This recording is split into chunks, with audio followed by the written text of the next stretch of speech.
साल 2014 में जब बीजेपी के कई दिग्गज नेताओं की ओर से बतौर प्रधानमंत्री चेहरा नरेंद्र मोदी की खिलाफत की गई, तो उस वक्त जो दिग्गज मोदी के सपोर्ट में सबसे आगे खड़े हुए वो थे यशवंत सिन्हा।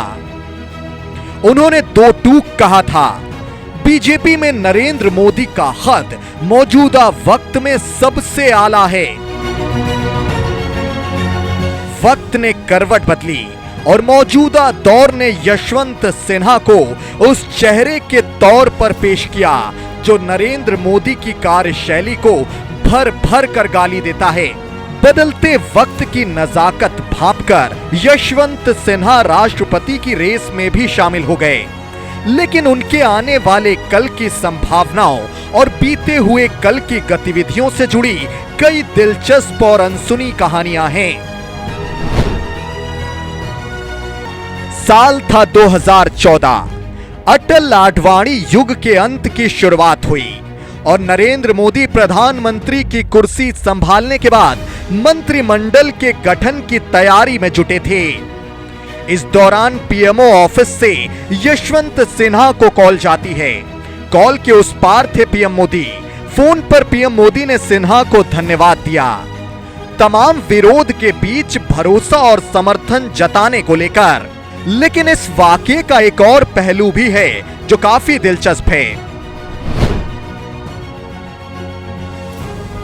दरअसल जिस हजारीबाग सीट से यशवंत सिन्हा लगातार जीतते आ रहे थे, उस सीट से बीजेपी की ओर से उनका टिकट काट दिया गया था 2014 के लोकसभा चुनावों में। हालांकि डैमेज कंट्रोल मेंटेन करने के लिए वो टिकट उनके ही बेटे जयंत सिन्हा को सौंपी गई थी। 2014 में मोदी सरकार बनने के बाद कैबिनेट से भी यशवंत सिन्हा का नाम गायब रहा, जिसे सियासी जानकार मोदी और सिन्हा की खटास की नींव के तौर पर देखते हैं। 2016 की शुरुआत होते होते सिन्हा कई अलग अलग मुद्दों को लेकर अपने ही दल बीजेपी की खिलाफत करने लगे थे। वो खुद एक इंटरव्यू में इस नाराजगी का जिक्र कर चुके हैं। उन्होंने कहा कि वो नोटबंदी, जीएसटी, कश्मीर मुद्दे को लेकर पीएम मोदी और अमित शाह के फैसलों के सख्त खिलाफ हैं। जिस वक्त बीजेपी के तमाम दिग्गज मोदी और शाह के आधिपत्य को स्वीकार कर रहे थे, तब शायद यशवंत सिन्हा की ईगो आड़े आ रही थी। किसी नए चेहरे के अधीन तमाम फैसलों की स्वीकार्यता को लेकर। उनके सियासी सफर के खास पहलुओं पर अगर गौर करें तो 1984 का साल उनके लिए काफी अहम है। इंदिरा गांधी की हत्या के बाद देश में लोकसभा चुनाव हो रहे थे। कांग्रेस के पक्ष में सहानुभूति की जबरदस्त लहर थी। इस दौरान जनता पार्टी में यशवंत सिन्हा की एंट्री हुई। 1984 के लोकसभा चुनाव में उन्हें हजारीबाग से मैदान में उतारा गया। सिन्हा भले इस चुनाव में हार गए हो, लेकिन जनता पार्टी के टिकट पर उनका राज्यसभा में पदार्पण हुआ। 10 नवंबर 1990 ये एक और अहम दिन है जब जनता दल दो टुकड़ों में बटा था। कांग्रेस के समर्थन से के चंद्रशेखर ने नई सरकार बनाई। यशवंत सिन्हा उस वक्त राज्यसभा के सदस्य थे। उस वक्त घनघोर आर्थिक संकट झेल रहे भारत के वित्त मंत्रालय की कमान यशवंत सिन्हा के हाथों में आई। बतौर वित्त मंत्री भी सिन्हा के कई उल्लेखनीय काम हैं।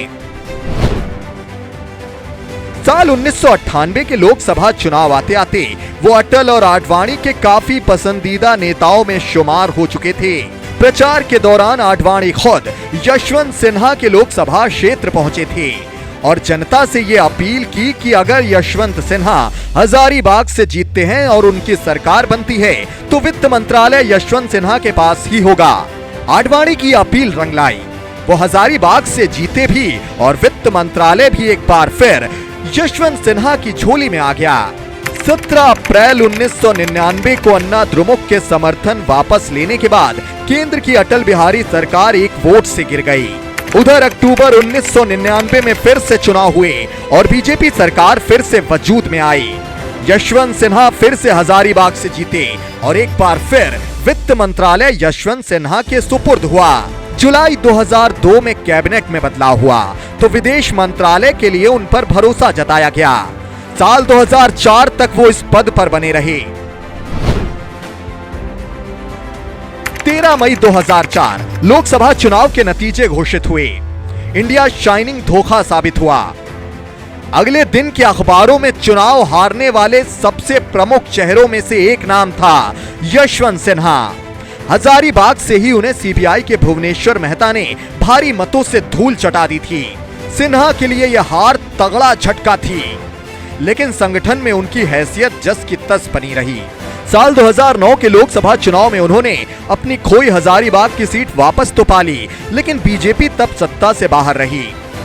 इस दौरान केंद्र में हार का जिम्मा लेते हुए यशवंत सिन्हा ने पार्टी उपाध्यक्ष पद से इस्तीफा दे दिया था और साल 2014 के चुनाव आते आते बीजेपी के अंदर उनका सियासी पतन शुरू हो चुका था। पहले उनसे हजारीबाग सीट छीनी गई और उसके बाद वो संभावित वित्त मंत्रालय, जिसको लेकर उन्हें काफी ज्यादा आस थी। आखिरकार साल 2019 को 21 साल के बाद उन्होंने भारतीय जनता पार्टी को अलविदा कह दिया और 13 मार्च 2021 से वो तृणमूल कांग्रेस की सियासी विचारधारा के साथ हैं।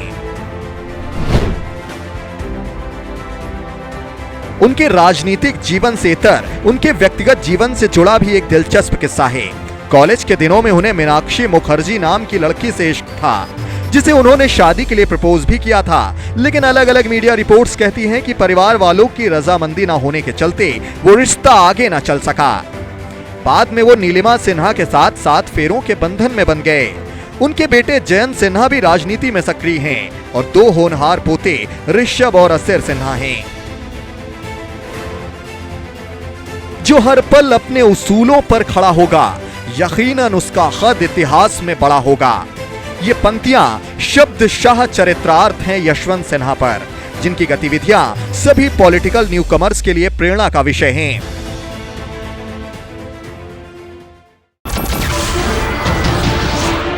नमस्कार, मैं हूं मानक गुप्ता। अगर आपको हमारा ये वीडियो पसंद आया हो तो इसे लाइक और शेयर जरूर करें और हाँ, हमें सब्सक्राइब और फॉलो करना ना भूलें ताकि आप देश और दुनिया की कोई खबर मिस ना करें। तो जुड़े रहिए हमारे साथ और देखते रहिए न्यूज़ 24।